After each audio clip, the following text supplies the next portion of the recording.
Hi, welcome to the channel. Today I want to talk about the Spanish language movie The Trace of Your Lips or La huella de unos labios.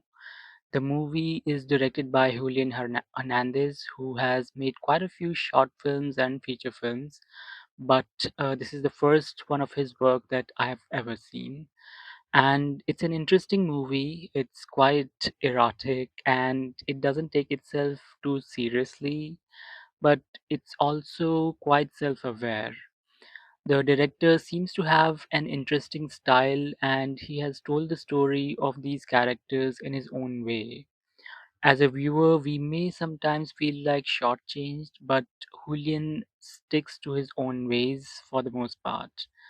The movie is set in Mexico City before and during the COVID pandemic and revolves around Aldo, who is a young man new to the city. He speaks Nahuatl and Spanish, and Roman, who is an actor who works in small movies and TV shows.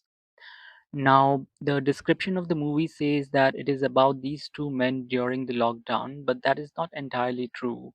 A significant part of the movie happens before the lockdown, and we see these two characters and their lives beyond each other and the COVID lockdown. So we see Aldo navigating the big city and the gay scene in Mexico City. He meets men and has so many experiences and learns a thing or two about the joy and logistics of sex. The movie, as I mentioned already, is quite erotic. There's a lot of nudity and some nice use of mirror. And through all these experiences, Aldo learns that he is desirable and people might even pay to watch if he's willing to put on a show. That, of course, comes in handy when the pandemic hits and he loses all the other options to make money. Roman, like many artists, is a bit self indulged and incredibly good looking. And I was thinking, where have I seen this pretty guy before? It turns out that he was in another one of my favorite Spanish movies, Cuatros Lunas. His name is Hugo Catalan, and he has worked with Julian before in a movie named I Am Happiness on Earth, which is on my watch list now. Getting back to this movie, there are many strands of characters in the beginning of the movie that sort of disappear as the pandemic sets in. The guys Aldo hooks up with are no longer in his life. It's a bit like how, for a lot of gay men, they had to make break with their pre-pandemic lifestyle, and it got really weird for many of the guys who were used to of the freeness of their hookup life before COVID.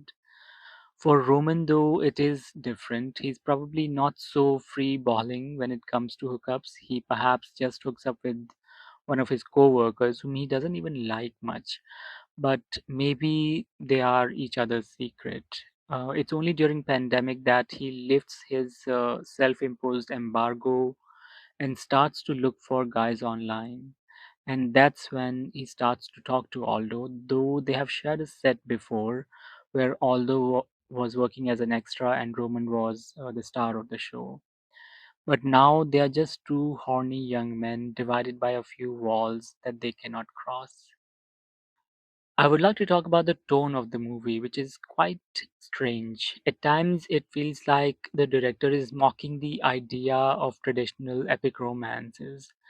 This story could have been told in a very different manner. It could have been a little more romantic or sentimental, but it is not, at least not until very end. Until then, it's a bit matter of fact and understated. Also, the director has taken every chance to show off his hot leads without any clothes. Sometimes it's not even a very good excuse to show them naked.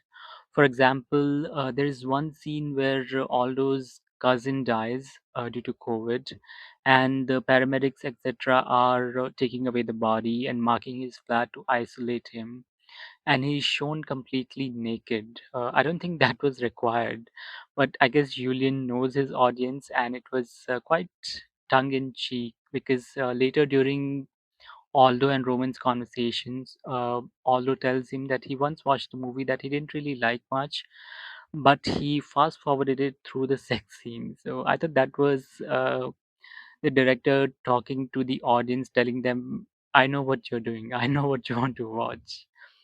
By the end of the movie, though, the tone completely changes, and it has a scene that may remind you of Call Me By Your Name or Salt One in its own unique way. To sum it up, it's a very interesting movie that gets better in second viewing. It is understated and a bit strange, but at just about an hour and 20 minutes, it's never too long. It doesn't feel dragged.